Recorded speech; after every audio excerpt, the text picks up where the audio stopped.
A silent war of ideas rages in the stone of Europe's great cathedrals. These iconic structures hold more than just prayers. They are vast, encrypted libraries built by masters of a hidden craft. By the end of this journey, you will see these ancient buildings not as monuments of faith, but as complex puzzles waiting to be solved. We will uncover how sacred geometry forms a divine blueprint and why terrifying gargoyles guard more than just rainwater. What forgotten message do you think these stones are still trying to tell us? This radical transformation began not with a grand cathedral, but with a royal abbey just north of Paris. In the 12th century, a powerful abbot named Suger oversaw the rebuilding of the Church of St. Denis. He did not set out to create a new style of architecture. He sought to build a vessel for divine light. The existing Romanesque churches of the era were formidable structures with thick walls, small windows, and rounded arches that seemed to hug the ground. They felt protective, even fortress-like, but also heavy and dark. Abbot Suger envisioned something entirely different. He wanted a church that would dissolve its own walls in a blaze of colored light, lifting the soul from the earthly realm toward the heavenly. The result was the first truly Gothic building. The key was a revolutionary engineering innovation, the pointed arch. Unlike the rounded Romanesque arch, which pushes its weight outward and downward, requiring massive walls for support, the pointed arch channels that weight more directly downward. This simple change was utterly transformative. It meant the walls themselves no longer had to bear the entire burden of the structure. They could be pierced with enormous windows, and the building could reach staggering new heights. But this was far more than a technical upgrade. It was a physical manifestation of a new philosophy. Theologians of the time described God as pure, immaterial light. To stand in Suger's new choir at St. Denis, surrounded by walls of stained glass that glowed like precious jewels, was to experience a glimpse of the divine. The architecture itself became a sermon, preaching that the material world was not a prison for the soul, but a ladder one could climb toward God. This fundamental intention to create heaven on earth through light and verticality is the very first cipher we need to understand. Every hidden message that followed was encoded within this new language of stone and glass. But who held the key to this new language of stone and light? The answer lies with a figure as enigmatic as the buildings he created, the master mason. He was far more than an architect or a foreman. He was the living repository of a secret craft, a man who carried the complex blueprints of entire cathedrals not on parchment but in his mind. These master masons were part of a highly skilled and often secretive brotherhood, organized into powerful guilds that controlled the art of building in stone. They traveled across Europe from one great project to the next, bringing their esoteric knowledge with them. Theirs was a world of sacred geometry, precise astronomical alignment, and symbolic meaning, knowledge so valuable it was often protected by strict oaths of secrecy. This unique position gave them a remarkable kind of power. While they worked for the church and were funded by pious patrons, they answered to a different authority, the timeless rules of their craft. This allowed them to embed a second layer of meaning into the very fabric of the cathedrals. Right under the noses of bishops and abbots, they could carve a visual language understood only by the initiated. A seemingly decorative pattern on a capital might encode a geometric truth. The placement of a specific window could mark a celestial event. Even the playful, sometimes grotesque figures hidden high up in the shadows could convey messages of folk wisdom, satire, or older, pre-Christian beliefs. The stone itself became their parchment, and their chisels were the pens with which they wrote a hidden history, a silent dialogue between craftsmen that has endured for centuries. This hidden language of the craftsman was written in a silent alphabet of shapes and ratios. To read it, you must understand sacred geometry, the belief that God created the universe according to a perfect mathematical blueprint. The master masons did not just build churches, they constructed models of the cosmos in stone. At Chartres Cathedral, for instance, the entire floor plan is a complex diagram of divine harmony based on ratios like the golden section. This ratio, often found in nature from seashells to sunflowers, was seen as a fingerprint of the Creator. When used in a cathedral, it transformed the building from a mere shelter into a resonant vessel, its proportions echoing the fundamental order of creation itself. One of the most profound shapes they used is called the vesica piscis. Imagine two circles of exactly the same size, overlapping so that the edge of each one passes through the center of the other. The almond shape formed where they overlap is the vesica. This was not just a geometric curiosity. It symbolized the intersection of the divine and the earthly realms the moment spirit touched matter. You see this shape repeated everywhere in Gothic architecture, from the great rose windows to the soaring arches of the main doorway, each one a visual sermon about unity and connection. Another key concept was the squaring of the circle, a puzzle that fascinated philosophers for centuries. This is the challenge of drawing a circle and a square that have exactly the same area, a task that is mathematically impossible with perfect precision. But for the Masons, its symbolic meaning was everything. The circle represented the eternal, infinite heavens, while the square stood for the fixed, material earth. To square the circle was to show the divine order manifesting within the physical world, a perfect balance between spirit and body. Every time you walk through the nave of a great cathedral, you are walking through a living equation, a secret mathematical code that was believed to link the human soul directly to the mind of God. If these perfect forms were the hidden bones of the cathedral, what strange and terrifying creatures were chosen to guard them? And why would Masons carve such monstrous figures into God's house? These mathematical forms were given voice through a secret language of numbers. Every measurement, every count of pillars or windows was a deliberate choice steeped in meaning. The number 3, representing the Holy Trinity of Father, Son, and Holy Spirit, is perhaps the most obvious. You see it in tripartite arches, triple-lobed windows, and the 3 levels of the nave arcade. 4 symbolize the material world, the 4 evangelists, the 4 cardinal directions, grounding the celestial in the earthly. Multiply the divine 3 by the earthly 4, and you get 12, the number of the apostles, often reflected in the columns separating the nave from the aisles.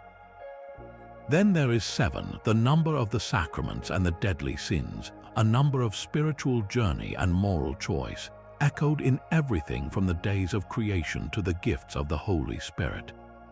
But the real mystery begins when the numbers deviate from this holy script. Why would a master mason design a section with 13 pillars instead of the expected 12? While 12 represents order and apostolic perfection, 13 introduces a disruptive element, perhaps a subtle nod to the story of the Last Supper and the betrayal that followed. It is a whisper of imperfection within the house of God, a reminder of human fallibility. The number 8 holds an even more profound and ancient secret. In Christian theology, 8 symbolizes resurrection and new beginnings as Christ rose on the day after the 7th-day Sabbath. Yet its power runs deeper, back to the pagan traditions that the Church sought to supplant. The 8 spokes of the wheel of the year, the 8 festivals of the ancient calendar, these older rhythms of life and nature were sometimes quietly encoded into the octagonal shapes of baptismal fonts or the patterns of labyrinth floors. This was not heresy, but rather a form of spiritual alchemy, transforming older symbols into new vessels for Christian meaning, a way to make the new faith feel familiar and rooted in the land. This careful numerology gives each cathedral its own unique theological fingerprint, a coded message left by the Masons for those who know how to count. High above the bustling town square, perched on the very edge of the sacred, a silent army of monsters keeps watch. These gargoyles and grotesques are far more than just decorative rain spouts. While their practical function was to channel water away from the delicate stonework, their true purpose was deeply symbolic. They are the spiritual guardians of the cathedral, positioned at the boundary between the holy space within and the chaotic world without. Their terrifying faces and twisted forms were believed to ward off evil spirits, acting as a first line of defense. By projecting the image of demonic forces outward, they effectively protected the sanctity inside, creating a spiritual moat around the house of God. To step through the main portal, passing under their gaze, was to leave the realm of sin and danger and enter a zone of divine order and safety. But the Masons imbued these figures with a second, more subversive layer of meaning. Look closely at some of the more bizarre and comical faces grinning down from the shadows. Many are not mythical beasts at all, but caricatures of human folly. A grotesque with the features of a gluttonous monk, another with the arrogant scowl of a local nobleman, even some that bear a striking and surely intentional resemblance to the bishop who funded the construction. This was the Master Mason's ultimate inside joke, a form of Stone Age satire carved in plain sight. For the illiterate townsfolk, these figures were stark reminders of the sins they must leave behind. For the initiated craftsmen, they were a silent, lasting critique of the very authorities they served, a permanent smirk frozen in stone against the powerful. They embody a profound duality, both protecting the sacred from evil and mocking the evil that exists within the human world. So the next time you look up at a gargoyle, ask yourself, are you looking at a demon banished from the church or a human fool immortalized upon it? Amidst the stone saints and biblical kings, another face stares back, one sprouting a tangled beard of leaves and vines. This is the Green Man, a pagan heart beating silently within the body of the Christian church. He is a foliate head, his mouth often agape as if disgorging the very forest itself. His origins are ancient, rooted deep in the pre-Christian soil of Europe. He echoes the Celtic god Cernunnos, the horned lord of the animals and the fertile wild, and the Roman spirit of the woods, whose face was carved onto garden ornaments, a symbol of nature's untamable power. For a faith that built its churches on the very sites of older groves and temples, his pervasive presence is a riddle carved in oak and stone. Was the church simply adopting a powerful symbol to make its new theology more familiar? In this interpretation, the Green Man becomes a Christian metaphor for resurrection and the eternal life force of God, a symbol of the soul flourishing anew each spring, much like the leaves bursting from his stone lips. Yet another, more tantalizing possibility exists. The Master Masons, often hailing from rural communities where the old ways lingered, may have been secretly embedding this symbol for patrons and villagers who still held a quiet reverence for the natural world. The Green Man could be a clandestine nod, a pact in stone between the craftsmen and those who remembered the old gods. He is a bridge, not a contradiction, a way of saying that the divine life force celebrated in the pagan grove was the very same force that animated the Christian soul. He represents a hidden continuity, a whisper of the wildwood that refused to be silenced, forever flowering in the most unexpected of places. This intricate path carved into the stone floor of Chartres is not a maze designed to confuse you. It is a labyrinth, a single, winding track that offers only one route to the center and back out again. For the medieval pilgrim who could not undertake the perilous journey to Jerusalem, walking this path on their knees was a complete spiritual substitute. Each deliberate step was a prayer, each turn a metaphor for the twists of a moral life, the long and difficult road toward God. Yet the Master Masons designed this journey with more than just pilgrimage in mind. The Chartres labyrinth is a perfect circle contained within a square, a direct physical expression of that sacred puzzle, the squaring of the circle, symbolizing the heavens perfectly integrated with the earth. The path itself is divided into 11 concentric circles, a number rich with mystical connotations of transition and revelation. As a pilgrim walked its 261 meters, they were not just tracing a pattern on the floor. They were symbolically traversing the cosmos, moving from the outer chaos of the material world toward the serene, divine center. This was a walking meditation, a ritual designed to induce an altered state of consciousness. The rhythmic, repetitive motion, the focus required to stay on the single path, the gradual approach to a sacred goal, all worked together to quiet the mind and open the soul. The labyrinth was, in essence, a secret machine for enlightenment built right into the very foundation of the cathedral. It encoded a mystical practice for achieving unity with the divine, a practice that required no words, only the slow, mindful movement of the body. What other secrets might be hidden not in the soaring heights but beneath our very feet? The stone floor was not the only surface designed for a sacred dance of light. Look up and you will find the entire cathedral oriented toward the heavens, built to capture moments of celestial magic. These structures were not just houses of worship, they were meticulously engineered cosmic clocks. At Chartres Cathedral, this alignment is breathtakingly precise. Every year on the summer solstice, a specific shaft of sunlight pierces the intricate stained glass of the south transept window. This single beam of light does not fall randomly. It travels across the shadowed floor like a golden finger, landing with perfect accuracy on a single metal plaque set into the stone.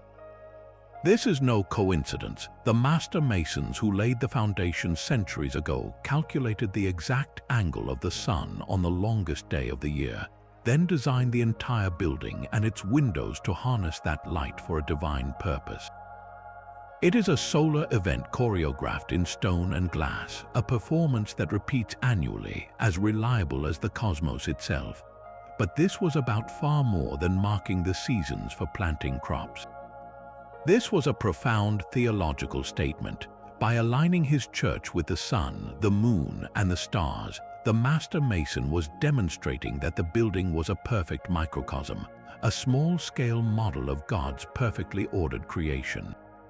It visually proclaimed that the laws governing the heavens were the same laws that govern the church on earth, that both were expressions of a single divine mind.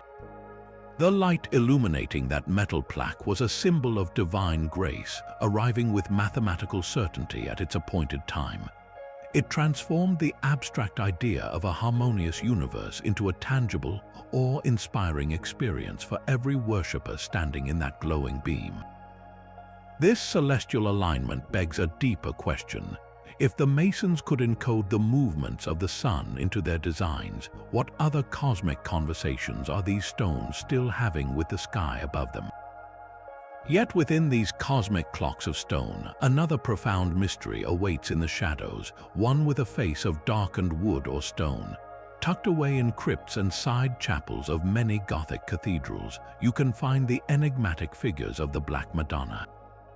Chartres boasts one of the most famous, Our Lady of the Pillar, her skin a deep, rich ebony, holding a Christ child who shares her dark complexion. Why would medieval artisans deliberately create these dark-hued virgins in a European context? The answers are as layered as the cathedral walls themselves. One compelling theory traces their lineage back to ancient goddess worship. The early church often built its sacred sites directly atop older pagan shrines, a practice meant to supplant the old gods while harnessing the spiritual power of the location. The Black Madonna of Chartres, for instance, resides in a crypt that was once a sacred well, a site of devotion to a mother goddess long before the first Christian stone was laid.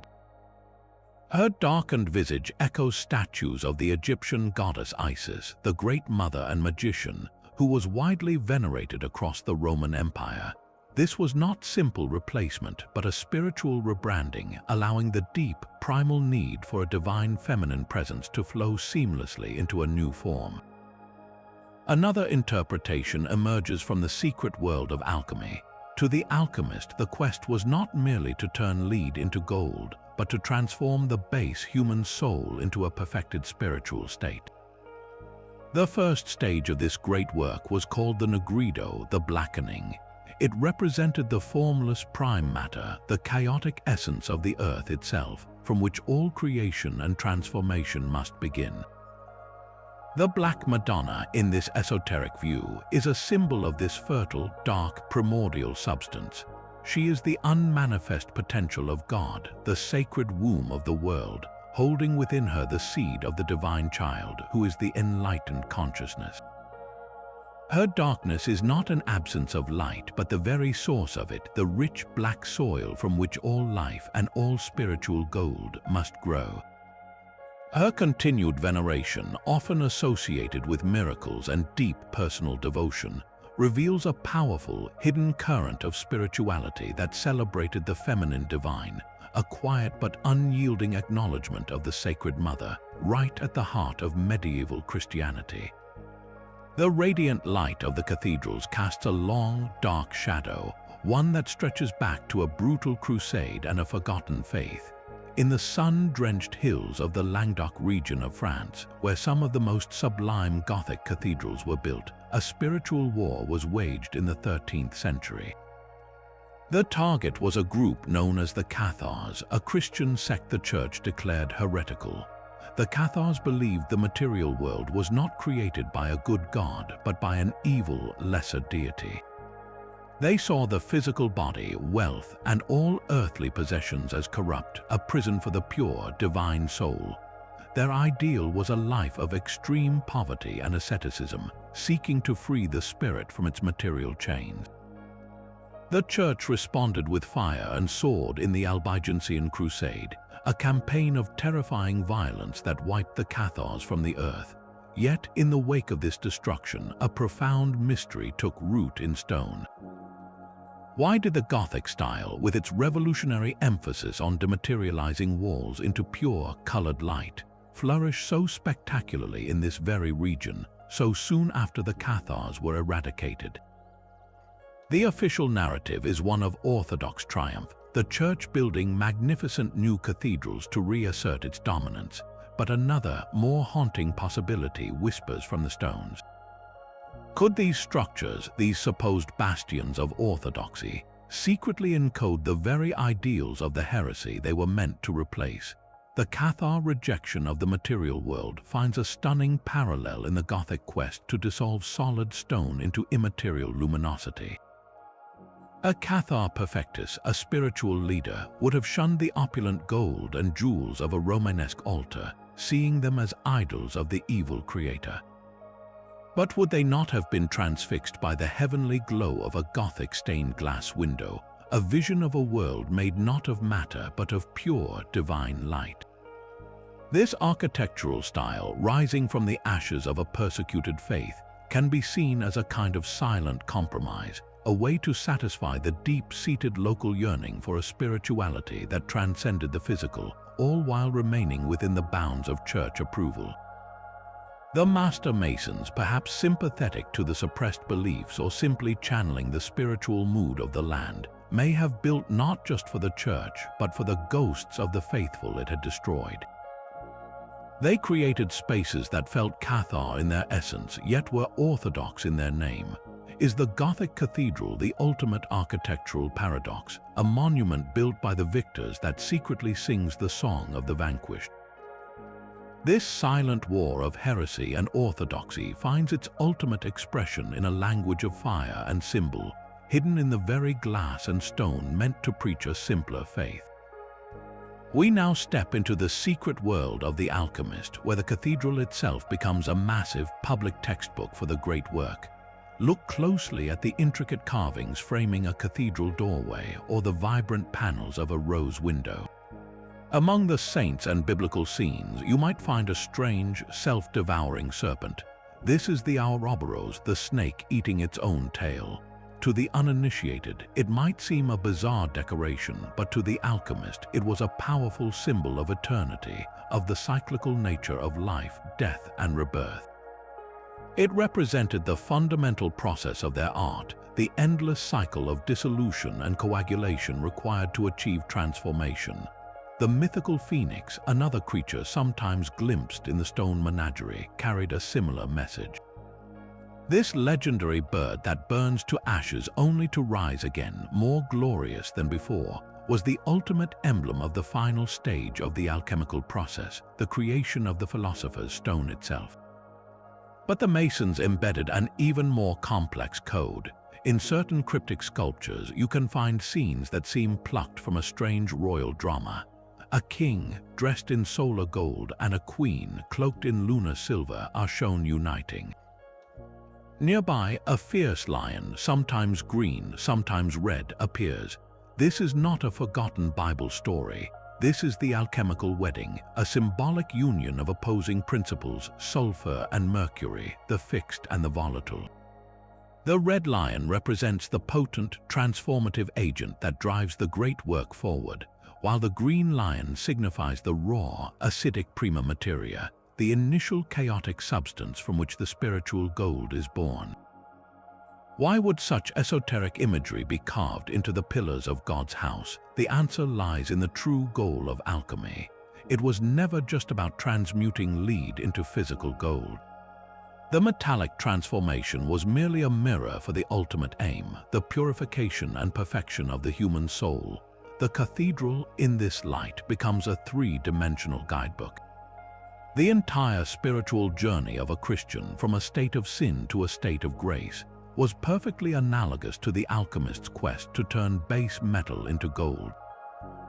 The Master Masons and their enlightened patrons may have been using this public space to encode a universal path to enlightenment, a path that used the language of chemistry to describe the soul's ascent to God. Every time a worshipper gazed up at a window depicting a fiery rebirth or a strange royal union, they were witnessing a sermon on personal transformation, written in a code that has lasted for centuries. That outlawed order of warrior monks, the Knights Templar, casts a long shadow over the Gothic mystery. The official history tells us the Templars were destroyed in the early 14th century, their Grand Master burned at the stake, their vast wealth seized by a king and a pope who conspired against them. Yet a persistent legend whispers that they never truly vanished. Their treasure, it is said, was not just gold and silver, but something far more valuable, a profound and secret knowledge. And the theory goes that this treasure found its final hiding place not in a buried chest, but in the very stone of the great cathedrals that rose after their fall. Could the Templars or their surviving members have been the hidden architects behind the Gothic Revolution? The evidence often cited begins with their own distinctive architecture. Look at their most famous surviving structure, the Temple Church in London. Its round nave, a direct echo of the Church of the Holy Sepulchre in Jerusalem, is a hallmark of Templar design. But when you examine the later additions, the choir built in the 13th century, you see the unmistakable features of early English Gothic, the pointed arches, the ribbed vaulting.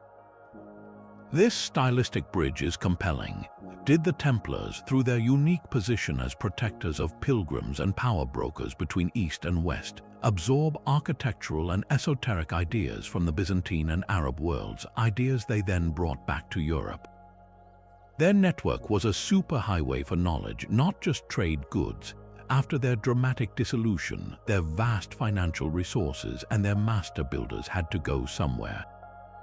Is it a coincidence that the explosive growth of Gothic cathedrals occurs in the very century following the Templars' suppression? The logistics are tantalizing. These building projects required staggering sums of money and a mobile, highly skilled workforce, two things the Templars possessed in abundance. Perhaps their treasure was not hidden in a single location, but invested, transformed into the very fabric of these soaring stone prayers. The cathedrals, in this view, became the ultimate safe deposit box. Their hidden geometry, their celestial alignments, their symbolic carvings, all could have served as a permanent library for the order's esoteric teachings, a library open to the public, yet its true contents legible only to the initiated. So the next time you stand in the nave of a great Gothic cathedral, consider that you might be standing inside the last and most brilliant secret of the poor fellow soldiers of Christ and of the Temple of Solomon. These towering windows of jeweled light were the illuminated manuscripts of the common people, but their message ran far deeper than simple Bible lessons. Each window was a complex symbolic narrative, a tapestry of light and color woven with intentional codes.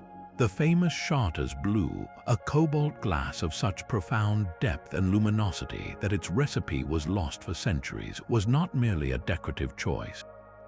This specific shade was reserved for the garments of the Virgin Mary and other key celestial figures, representing divine truth, the vault of heaven, and a mystical bridge between the human and the holy. Its placement in a window was a deliberate signal, pointing the viewer toward the most transcendent elements of the story. The arrangement of figures within the glass itself followed a strict hierarchy. Saints and biblical kings were often larger and placed higher, while donors and everyday scenes of the mason's craft were tucked humbly along the bottom borders. Yet this is where the official story sometimes fractures. Look closely at these lower panels, and you might find scenes that seem out of place, anachronistic, or entirely absent from the Bible. A depiction of the zodiac, a fable from Aesop, or even a scene from a local pagan legend might be nestled beside a parable of Christ. One compelling theory suggests these are fragments of a hidden, perhaps Gnostic, history. Gnostic traditions often emphasized secret knowledge or gnosis as the path to salvation, a direct personal understanding of the divine that existed outside the formal church structure. Could a scene of a philosopher with a scroll placed near a window of the apostles be a quiet nod to this idea that wisdom comes from many sources? The vivid green used for a foliage background might symbolize nature's spirit, while the passionate red of a martyr's robe could also represent the alchemical fire of transformation. The windows were a multidimensional text. For the faithful, they illustrated the path to salvation. For the initiated, they mapped a more secret journey toward inner enlightenment, using a language of color and symbol that has kept its mysteries for 800 years. What other truths are still trapped in that colored light, waiting for us to learn how to see? High above the solemn choir stalls where saints gazed down in stone serenity, a secret world of laughter was carved into the very furniture. Tucked beneath the seats, visible only when the weary monk or cleric stood up for prayer, were the misericords, small wooden ledges designed for physical support during long services. But their carvings offered a different kind of relief entirely. Here, in this hidden gallery, the master craftsmen unleashed their most playful and subversive imaginations. One moment you might find a tender scene of a baker pulling bread from an oven, a celebration of daily life. The next, a fox dressed as a bishop preaching to a flock of gullible geese, a biting satire of clerical hypocrisy. There are scenes of grotesque and sometimes scatological humor, of mythical beasts engaged in absurd battles, and of ordinary people caught in comical misadventures. This was the church's inside joke, a pressure valve for the very human nature it so often sought to discipline. Officially, these carvings were justified as reminders of the folly and sin one must rise above, a visual sermon against vice.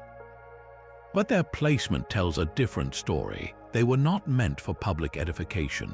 They were a private language for the clergy themselves, a wink and a nudge from the craftsmen who understood the burdens of ritual and the hypocrisy of power.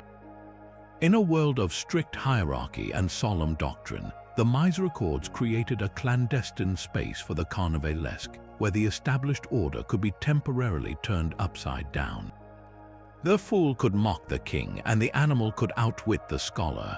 This was not heresy, but something perhaps more profound. A universal human need to balance the sacred with the profane, to acknowledge that even in the house of God, the earthy, irreverent, and wonderfully imperfect human spirit refuses to be silenced. This obsession with light was not just a poetic fancy, it was a sophisticated theology carved in stone and glass. The intellectual architect behind it all was a mysterious figure known today as Pseudo-Dionysius, a 6th century Syrian monk whose writings captivated the medieval mind.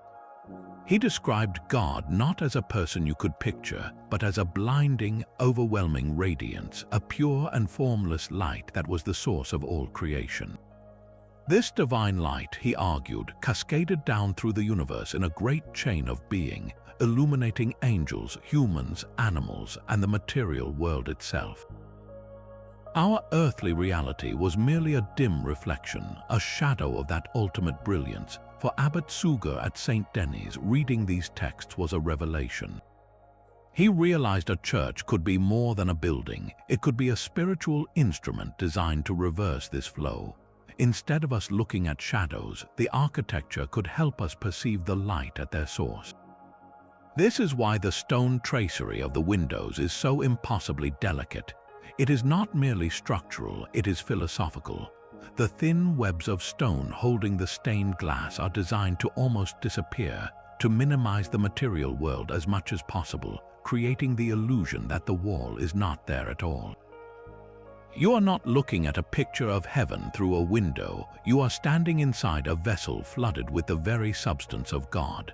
The specific colors of the glass were chosen for their vibrational quality, with deep ruby reds and that celestial Chartres blue acting as filters, transforming crude sunlight into a metaphysical substance.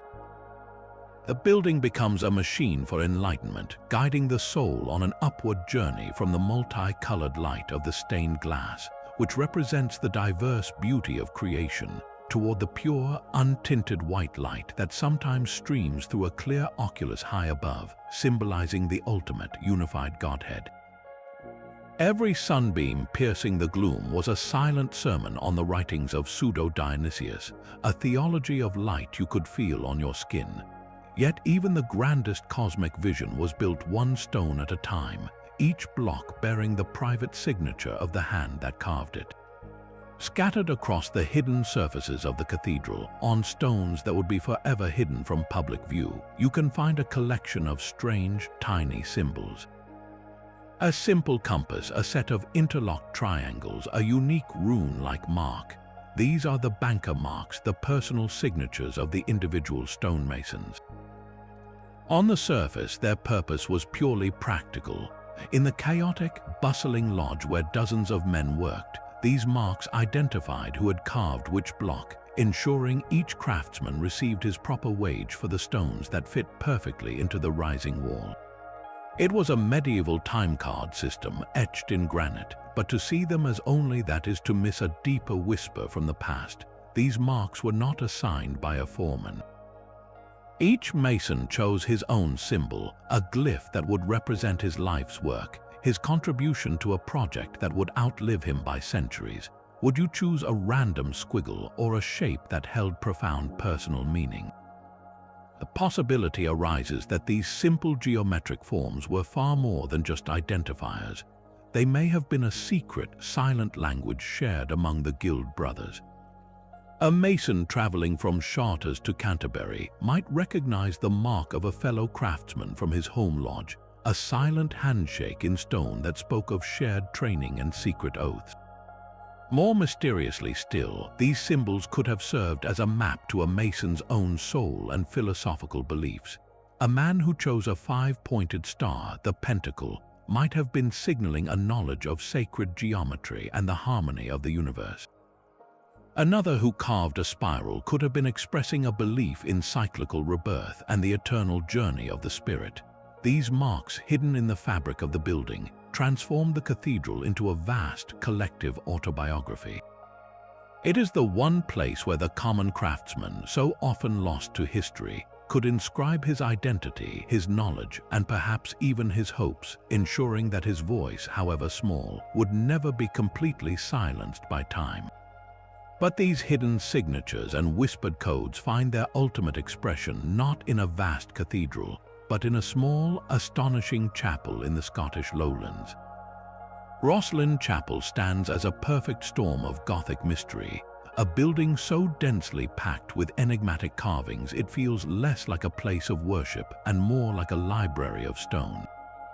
Its walls and ceilings are a chaotic symphony of symbols where Christian apostles stand beside dancing skeletons, and where the foliage sprouting from the stone includes plants that should not have been known in 15th century Scotland. Woven among the stone vines are clear depictions of maize or corn and aloe vera, plants native to the Americas, yet Rosslyn was completed decades before Christopher Columbus set sail. This single, baffling detail has fueled centuries of speculation. Could the chapel's builders, the powerful Sinclair family, have possessed secret knowledge of transatlantic voyages long before they were recorded in history? It suggests a hidden chapter of exploration, a story the Masons carved into the chapel for reasons we can only guess at. But the heart of Rosslyn's mystery beats in its most famous feature, the apprentice pillar. This intricately spiraled column is a masterpiece of stonework, wrapped in a complex, curling design of vines and flowers. According to the legend, the master mason in charge of the pillar traveled abroad to see the original that would inspire his work. During his absence, his young apprentice, driven by a divine vision, designed and carved the magnificent pillar himself. When the master returned and saw this work of genius, he was seized by a fit of jealous rage and murdered the apprentice on the spot.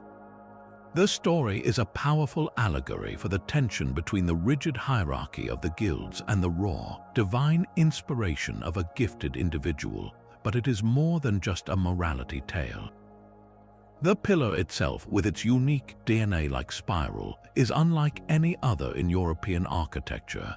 Some researchers see in its complex geometry a representation of the Kabbalistic tree of life, a map of the universe and the soul's path to God. Others interpret the winding vines as a representation of the Holy Grail, not as a physical cup but as a bloodline or a stream of esoteric knowledge. The murder of the apprentice, then, becomes a symbolic warning about the dangers of revealing secrets too openly, a story carved in stone to protect the very knowledge the pillar might contain. Rosslyn Chapel brings all the threads of our journey together. Its botanical anomalies hint at lost histories, its pillars encode complex philosophies, and its very atmosphere feels charged with a secret too vast for its small walls. It stands as a potential Rosetta Stone, a single location where the hidden language of the Masons might finally be deciphered, if only we could learn to read its stones. The whispers in the stone could not escape the tides of history forever. A new intellectual dawn was breaking over Europe, the Renaissance, and with it came a profound shift in how humanity saw its place in the universe. The Gothic Cathedral, that complex model of a divinely ordered cosmos, began to look like a relic of a superstitious past. Renaissance thinkers, rediscovering the clean lines and human-centered ideals of classical Greece and Rome, saw the sprawling, mystical Gothics as chaotic and barbaric, even giving the style its name as an insult, linking it to the Gothic tribes that had helped dismantle the Roman Empire. This was more than an aesthetic preference, it was a philosophical revolution. The focus shifted from a universe designed by God to a world mastered by man. Architecture followed suit, embracing symmetry, proportion, and clarity over mysterious, soaring complexity. The hidden codes of the Masons were suddenly out in the open, and they were deemed a problem. Then came the Reformation, a spiritual earthquake that shattered the unity of Western Christendom. Protestant reformers attacked the very foundations of Gothic symbolism. They saw the stained glass windows as idolatrous images that distracted from the pure word of God, the labyrinth as a superstitious substitute for true faith, and the legion of carved saints as a form of blasphemous polytheism. In a wave of iconoclastic fury, statues were beheaded, stained glass was smashed, and painted walls were whitewashed, literally scrubbing the old symbolic language from the walls. The Catholic Church, fighting back with its own counter-reformation, also moved to simplify its message. The Council of Trent explicitly decreed that religious art must be clear, direct, and easily understandable to the common people. The enigmatic, layered meanings favored by the Master Masons were now viewed with deep suspicion, seen as a potential hiding place for heresy. The result was the Baroque style, an architecture of theatrical emotion and overwhelming sensory impact. Its purpose was to inspire awe and obedience, not personal contemplation or mystical insight. The ceilings were not filled with geometric puzzles, but with realistic, swirling paintings of saints ascending into open heaven.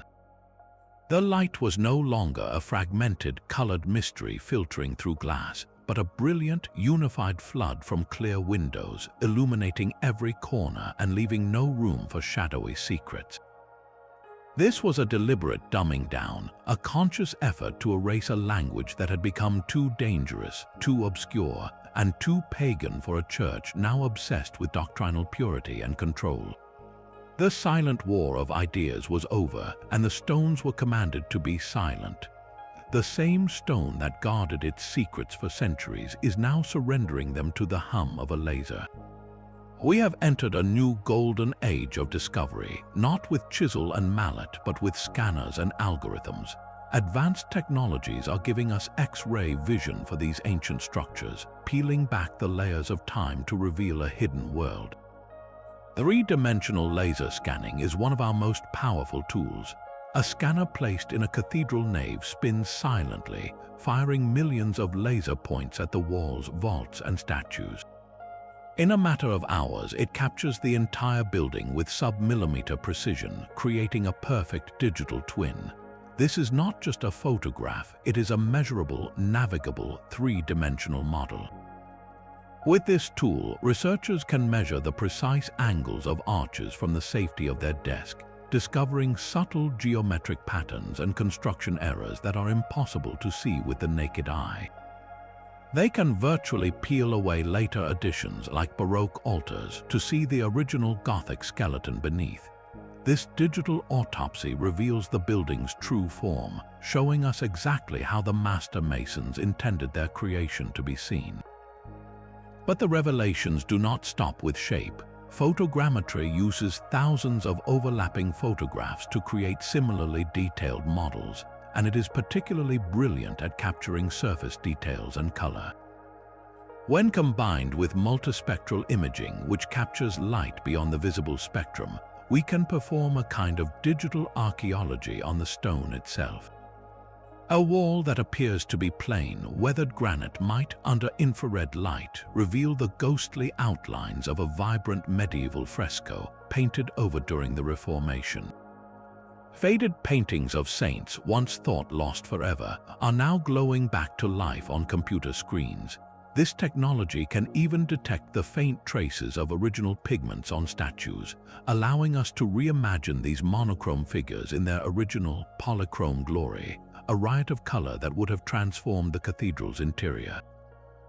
Perhaps the most exciting application is in the hunt for the smallest clues, the banker marks left by individual masons. High-resolution scans of hidden stone surfaces can identify and catalog these tiny symbols by the thousands, creating a database of the craftsman's signatures.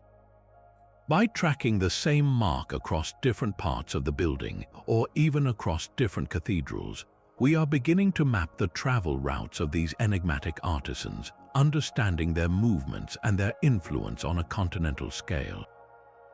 We are also confirming celestial alignments with mathematical certainty.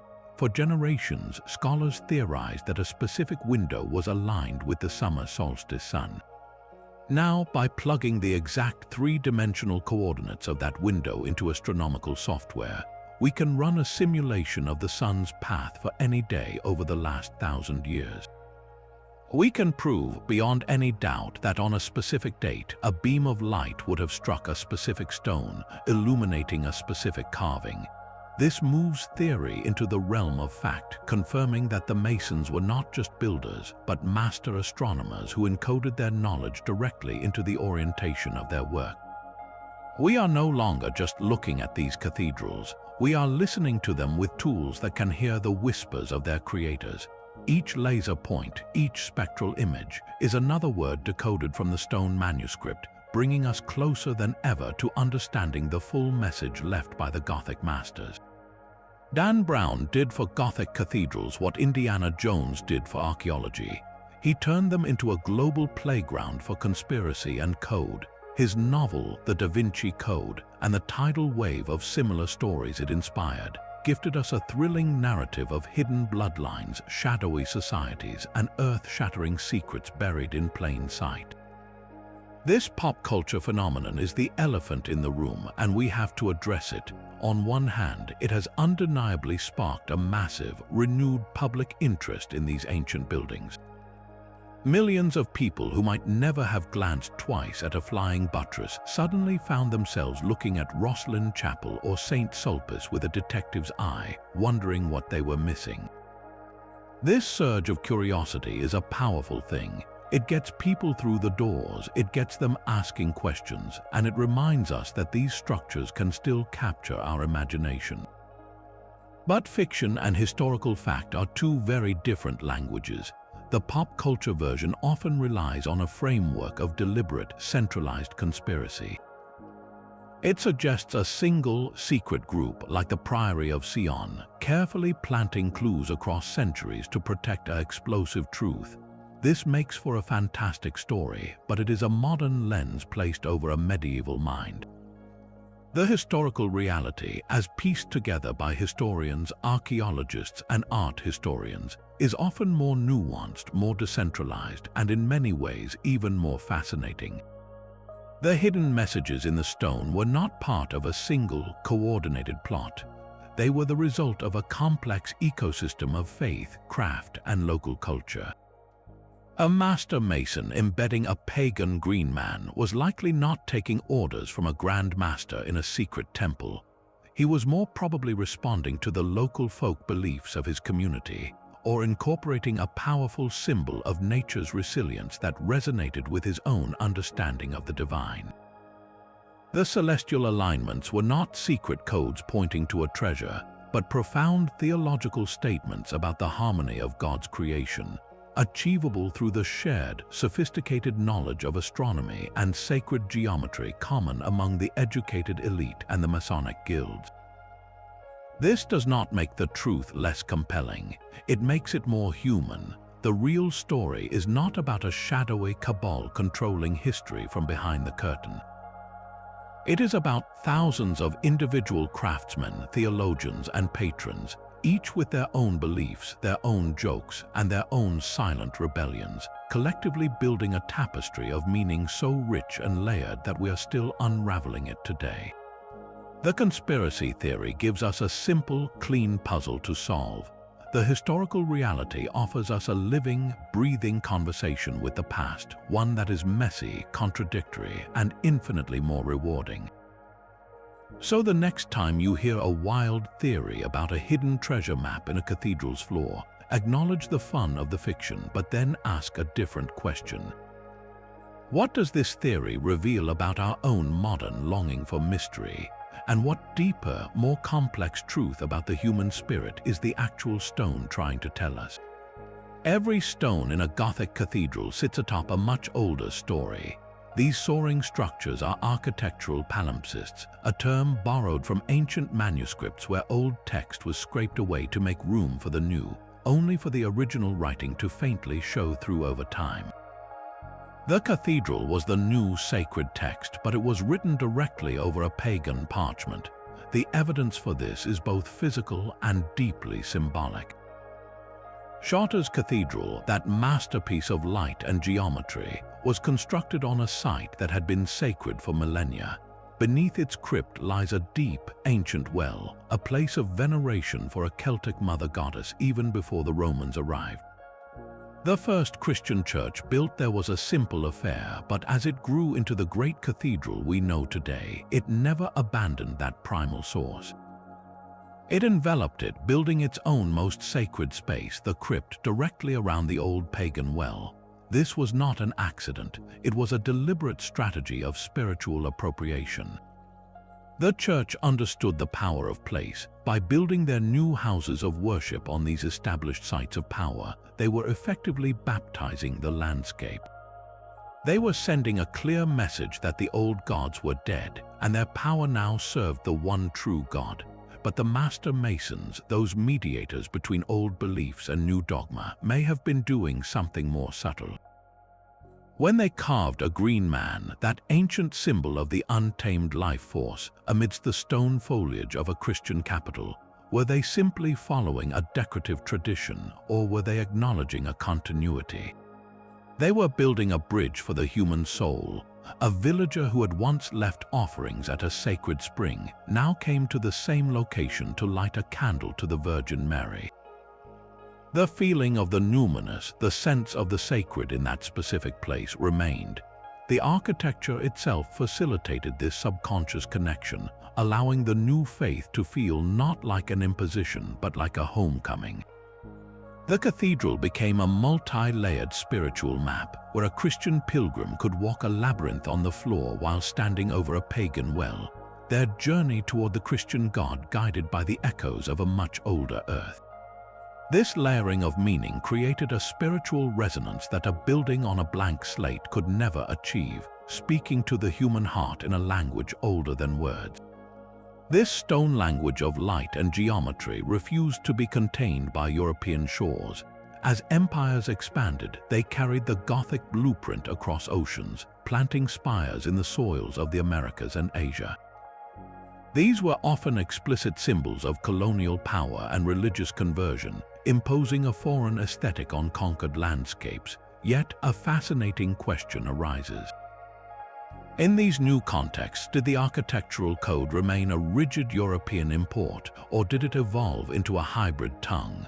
Look at the Cathedral of Mexico City, built atop the ruins of the Aztec Templo Mayor. Its stones were literally quarried from the destroyed temple of the old gods, a physical and symbolic act of replacement. Yet local craftsmen, descendants of those very Aztec builders, were often the ones who carved the details. If you search the ornamentation, you might find a native plumeria flower subtly woven into the stone tracery beside a European rose, or a local bird species perched where a European eagle should be. These are not random decorations, they are quiet acts of cultural preservation, embedding the soul of the land into the fabric of the foreign structure. In the Philippines, the San Agustin Church in Manila presents an even clearer fusion. While its structure is a robust example of earthquake Baroque, which itself is a Gothic and Romanesque adaptation, the facade carvings include tropical plants like the papaya and the coconut, plants that held no symbolic meaning in European bestiaries but were essential to local life. This suggests that the imported architectural language was not just passively received, it was actively translated. The core principles of verticality and light, the desire to reach for the divine, remained a universal message that could be expressed with a local vocabulary. The sacred geometry might still govern the proportions, but the carvings filling those geometric frames could tell a different, more immediate story. This creates a profound duality. Was the global spread of Gothic a final triumph of a European ideal, or was it the moment the code was cracked open, its secrets mingling with other ancient wisdoms to create something entirely new? The stones in Mexico or Manila do not simply echo the chants of Chartres. They whisper in a pidgin of the sacred, a testament to the human urge to build heaven on earth, but always using the materials, both physical and spiritual, that are close at hand. This search for hidden codes does more than just solve an architectural mystery. It shatters a centuries-old myth. We have been taught to think of the medieval world as a dark age, a long, grim slumber of superstition between the glories of Rome and the awakening of the Renaissance. But the stones tell a different story. They reveal an era of breathtaking intellectual ambition and spiritual sophistication. These cathedrals were not built by simple, pious peasants blindly following dogma. They were the work of a culture deeply engaged with complex mathematics, precise astronomy, and a layered, symbolic way of seeing the universe. Every pointed arch is a theorem in stone, every stained glass window a philosophical argument written in light. Recognizing this transforms the Middle Ages from a historical footnote into a vibrant, dynamic conversation, one we are only now learning how to hear again. More importantly, these hidden messages uncover a secret history of human resistance. They show us that even within the most rigid structures of power, the human spirit finds a way to speak its mind. The master mason carving a caricature of his bishop on a misericord was engaging in a silent protest. The craftsman who tucked a pagan green man amidst the saints was practicing a quiet form of spiritual syncretism, blending the old ways with the new. This was not outright rebellion, but a subtle, enduring dissent, a way for individual conscience and local tradition to survive within a monolithic institution. It proves that our ancestors were not passive recipients of their culture. They were active and often subversive participants in its creation. Ultimately, this is not just a story about the past. It is a mirror reflecting a timeless human quest. We see in their coded stones our own relentless search for meaning, our desire to leave a mark, to question authority, and to connect with something larger than ourselves. The gargoyle's smirk, the labyrinth's path, the alchemist's symbols, they all speak to universal longings for wisdom, for transformation, for a touch of the divine. These cathedrals stand as a testament to the fact that humanity has always been clever, always been curious, and has always found a way to whisper its deepest truths, even when it had to carve them in stone to make them last. So were the Gothic cathedrals merely beautiful churches, or were they the world's most ambitious puzzle boxes? The evidence we have followed together points to a profound reality. They were both. They stand as a testament to a time when art, science, and spirituality were woven from a single, luminous thread. In an age before such categories were even invented, the cathedral was a unified field of human endeavor. The architect was an astronomer, the craftsman was a philosopher, and the building itself was a living manuscript. The deepest truths were not locked away in secret vaults, but offered to all, hidden in the most obvious place of all, plain sight. They were carved into the playful smirk of a gargoyle, encoded in the perfect geometry of a rose window, and whispered in the celestial dance of a solstice sunbeam. These stones were never meant to be silent. They were designed to speak to anyone willing to learn their language, a language of proportion, light, and symbol. The messages are still there, waiting for those with the patience to see. The next time you stand before one of these ancient structures, look beyond the familiar shape of a church. See it for what it truly is, a complex key to a forgotten way of seeing the world. What secrets do you think are still waiting to be uncovered, hidden in the next carving or the next beam of light? Let us know in the comments below, and don't forget to subscribe for more journeys into history's greatest mysteries.